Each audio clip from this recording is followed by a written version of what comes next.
Good morning. आज का नया टॉपिक होगा सेल।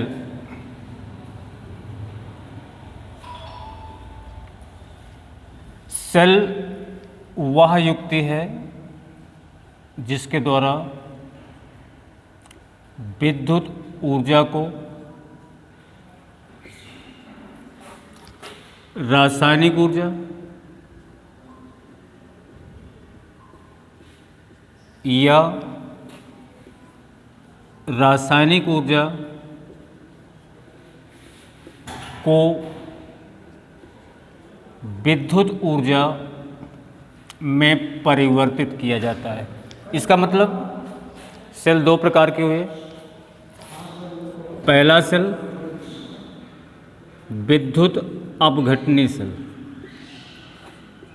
विद्युत अपघटनी सेल वह सेल जो विद्युत ऊर्जा को रासायनिक ऊर्जा में परिवर्तित करता है, विद्युत अपघटनी सेल कहलाता है। इसको बनाने के लिए कांच के एक पात्र में विद्युत अपघट्य का जलीय विलयन, यानी ये विद्युत अपघट्य है,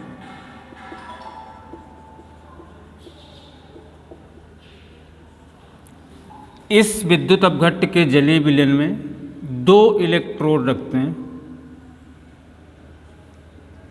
ये एनोड, कैथोड बोल दीजिए फिर, और दूसरा एनोड।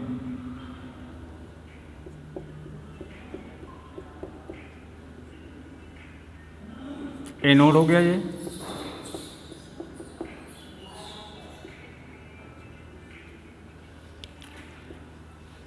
मान लीजिए CuCl2 का जलीय विलयन है विद्युत अपघट्य के रूप में, तो विद्युत धारा प्रवाहित करने पर इसका आयनन निम्न प्रकार होगा, Cu2+ और 2Cl-। जो धनायन हैं वो कैथोड की ओर गमन करते हैं। ये कैथोड पर क्रिया होगी, कॉपर आयन इलेक्ट्रॉनों को ग्रहण करके कॉपर धातु में अपचयित हो जाएगा, अर्थात ये क्रिया अपचयन कहलाएगी। और जो ऋणायन होंगे वो एनोड पर गमन करेंगे, तो जो एनोड पर क्रिया होगी वो ऑक्सीकरण की क्रिया होगी, अर्थात दो प्रकार की क्रियाएं इस सेल में संपन्न हो रही हैं, यानी कैथोड पर अपचयन और एनोड पर ऑक्सीकरण। दूसरा सेल है विद्युत रासायनिक सेल।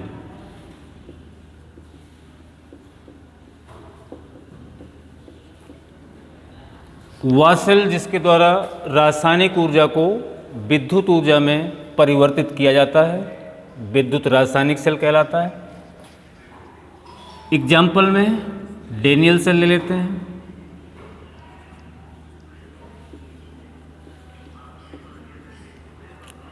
इस सेल को बनाने के लिए जिंक की छड़ को जिंक सल्फेट विलयन में डुबो देते हैं और दूसरे पात्र में कॉपर की छड़ को कॉपर सल्फेट विलयन में डुबो देते हैं। दोनों विलयनों को लवण सेतु से जोड़ देते हैं। ये लवण सेतु है, लवण सेतु, जिसमें KCl भरा होता है। दोनों इलेक्ट्रोडों को धातु के तार द्वारा जोड़ते हैं,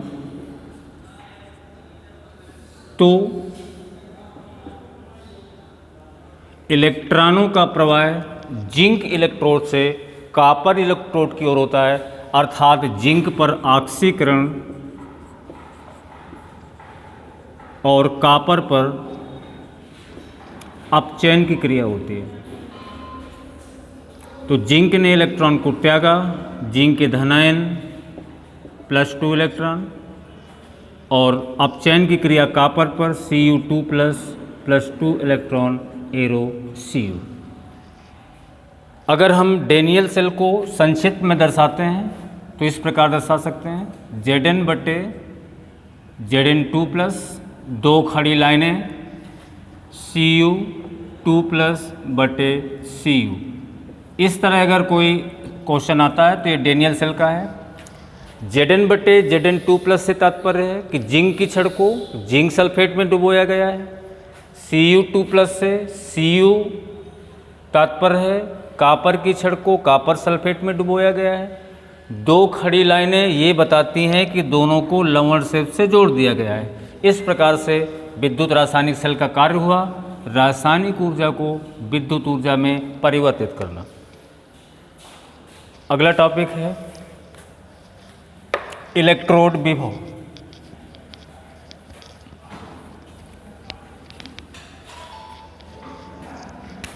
इलेक्ट्रोड विभव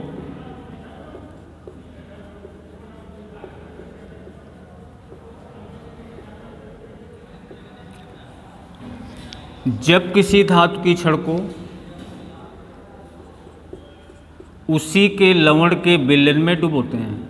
ये धातु की छड़ है, मान लीजिए जिंक की छड़ है, जिंक सल्फेट का विलयन,